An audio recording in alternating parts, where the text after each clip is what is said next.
Günahsızdı gözlerim, öfkesiz bakışlarım. Hiç ama hiç kızmadım hiçbir insan amca. Ağzımda mavi emzik minnacık yüreğime. Neden gözlerin öyle kana susamış amca? Tankların namlusu mu yoksa ellerin amca? Çelik paletlerinde gözlerimin rengi var. Misket bombalarından oyuncaklarım mı var?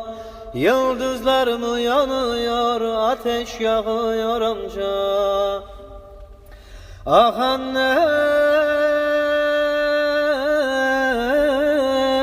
ana ben ölüyorum anneciğim, anneciğim.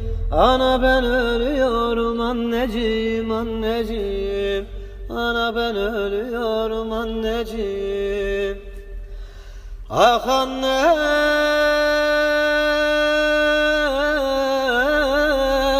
ana ben ölüyorum anneciğim, anneciğim. Ana ben ölüyorum anneciğim, anneciğim. Ana ben ölüyorum anneciğim. Tel Aviv'de, Kudüs'te çocuklar nasıl amca? Yok mu senin bebeğin, sızlamaz mı yüreğin? Boynunda mavi emzik, umut dolu çiçeğin. Hayata can verecek mavi emzikli bebek. İdlib'de ve Bağuz'da çocuklar nasıl amca? Yok mu senin bebeğin, sızlamaz mı yüreğin? Boynunda mavi emzik, umut dolu çiçeğin. Hayata can verecek mavi emzikli bebek. Tankların namlusu mu yoksa ellerin amca? Çelik paletlerinde gözlerimin rengi var. Misket bombalarında oyuncaklarım mı var?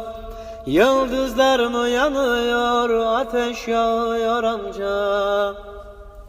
Ah anne,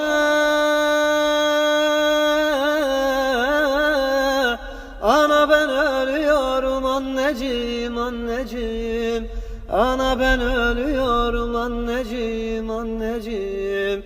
Ana ben ölüyorum anneciğim. Ah anne,